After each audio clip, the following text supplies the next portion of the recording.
Prepare to unravel the deepest mysteries of history you've ever heard. Would you believe if I said that an ancient concept of the ABADDON may be the key to understanding not only the kingdom of the dead, but also your own heart? Controversy in sight. Discover how this place of destruction can reveal unimaginable secrets about divine wisdom. Here, we will unveil truths that will challenge your beliefs and arouse a burning curiosity.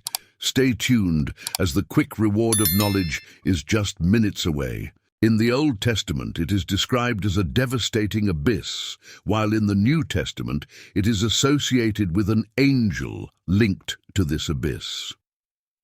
The word ABADDON originates in Hebrew and is generally understood as a place of absolute annihilation. In some interpretations, it is also the name of the angel who oversees this abyss. We will explore more about this in the context of the Old Testament. The concept of ABADDON refers to a kingdom of destruction, often associated with the underworld or kingdom of the dead. However, in the New Testament, ABADDON evolves to be more than just a place of condemnation and destruction. Now he is personified as a conscious entity with authority over the abyss. Let us examine 3 books of the Old Testament: Job, Proverbs, and Psalms. In these texts, ABADDON is conceptualized as something inanimate, possibly representing a physical place or an abstract idea. In the book of Revelation, ABADDON is personified as a conscious entity with the dark title of Angel of the Abyss. He is described as ruling over a merciless army. As seen in the following passage, they have upon them a king, the Angel of the Abyss. In Hebrew, his name is ABADDON, and in Greek, he has the name Apon. Let's explore this concept further. The book of Job leads us to a deep reflection on human suffering and the relationship between humanity and God. The story begins with Job, an upright man from the land of Uz, who feared God and avoided evil. He was prosperous, with a large family and many flocks. In the heavenly kingdom, God praises Job's righteousness before the adversary known as Satan. In Hebrew, this adversary challenges Job's piety, arguing that he is only fair because he is blessed with prosperity. It suggests that if Job suffered, he would curse God. God allows Job to be tested, resulting in the loss of his wealth, his children, and even his health, suffering painful wounds throughout his body. God's discourse reveals that his supreme knowledge and power are deeply connected to every aspect of the cosmos, from the smallest details to the greatest creations, from the most subtle nooks to the most imposing creatures. From the gentle sunrise to the fury of storms, God leaves both Job and the reader amazed at his gracious response. Job, deeply moved, repents and acknowledges that he spoke about things he did not understand. He perceives the greatness of divine wisdom, recognizing his own limitation before it. In the end, God rebukes Job's friends for their lack of understanding and demands that they offer sacrifices, asking Job to pray for them.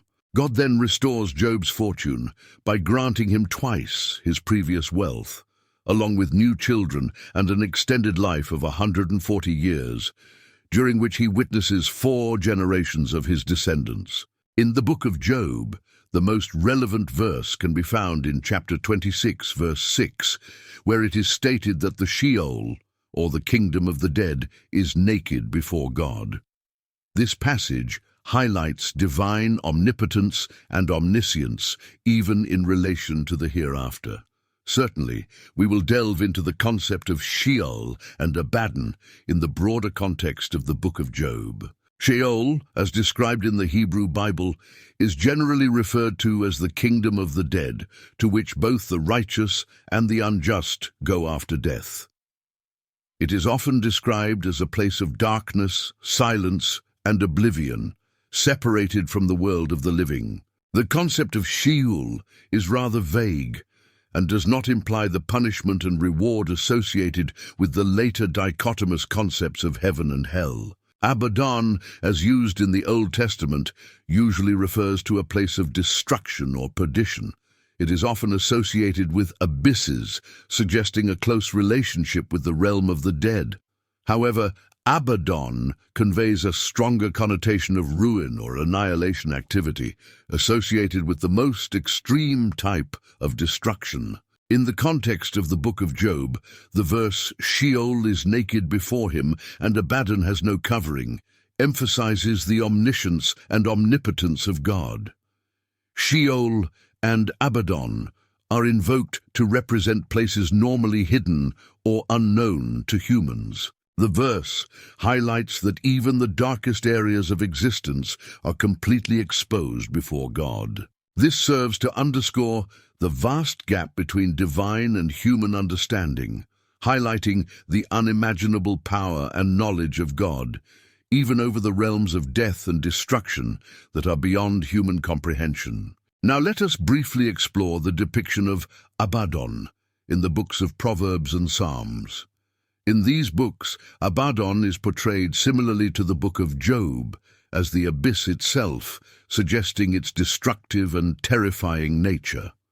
Later, in the book of Revelation, ABADDON is described as the angel who rules a dark place called the abyss. In Psalm 88 verse 11 speaks of God's unshakable love even at the time of death, or in the place of destruction called ABADDON. Psalm 88 is a sad song that talks about suffering and asks for God's help. The writer asks thoughtful questions, wondering whether it is possible to feel the love and faithfulness of God even in the grave or in such a dark place as the abbot. When the psalm speaks of ABADDON as a place of destruction, it highlights how it is associated with death and oblivion. The writer expresses deep despair, asking whether God's love and faithfulness can reach even the darkest places of life. In the book of Proverbs, verse 11 of chapter 15 mentions that Sheol, the kingdom of the dead, and ABADDON, a place of destruction, are fully known to God. This emphasizes the fact that God is omniscient, fully understanding even the deepest secrets and the most hidden places. The comparison made in the verse suggests that if God understands these mysterious realms, surely he can also understand human hearts. This verse encourages moral and righteous behavior, indicating that nothing is hidden from God. Although ABADDON is mentioned in several books of the Old Testament, in the New Testament he appears only once in the book of Revelation, as we have seen. In the Old Testament, ABADDON is portrayed as a place of destruction or as an abstract idea. The book of Revelation turns ABADDON into an angel who leads a terrible horde of creatures emerging from an endless abyss. The Apocalypse is a book that talks about the final battle between good and evil and about the judgment of God, where people are destined to the kingdom of God or the lake of fire. What happens in the book of Revelation can be divided into two main parts: God bringing chaos and disaster, and Satan trying to dominate the world. The turbulence and rebellion described in the trumpets ABADDON appears when the fifth trumpet sounds. A star falls to the earth and opens a pit of the abyss, releasing a dark smoke that darkens the sun. A horde of locust-like creatures is released to torment people, except those who have the seal of God on their foreheads. Abaddon is portrayed as a destructive leader, an angel of the abyss leading this horde of terrifying creatures. These creatures have scary features such as human faces, women's hair, dandelions, and scorpion tails. ABADDON is described as the king, the angel of the abyss. The book of Revelation mentions that his name in Hebrew is Abbot, but in Greek is Apollo. Some believe this description is related to Satan's second defeat, when he is trapped in the abyss for 1,000 years before being set free to cause more trouble in the world. However, his final punishment comes after his third defeat, when he is condemned to the lake of fire for eternal punishment. Then I saw an angel come down from heaven with the key to the abyss and a great chain in his hand. He imprisoned the dragon, the ancient serpent who is the devil and Satan, and imprisoned him for 1,000 years. He cast him into the abyss, closed and sealed him up, so that he would no longer deceive the nations until the 1,000 years were complete. After that, he should be released for a little while. The interpretation of apocalyptic texts, like the Book of Revelation, often leads to different points of view. An interesting interpretation connects two figures mentioned in different parts of Revelation: ABADDON, the entity referred to as the angel of the abyss in Revelation 9:11, and the year that descends, and Satan in Revelation. They are linked in this interpretation. Amazing, isn't it? If you were intrigued by the fascinating revelations about Abaddon and its hidden meanings, this is just the beginning. Don't miss the chance to explore more revealing content on our channel. Be part of the community that seeks to unravel the mysteries of history, and sign up now. Enjoy, comment on your reflections, and share with those you know will be surprised. And don't forget to activate notifications so you don't miss any videos.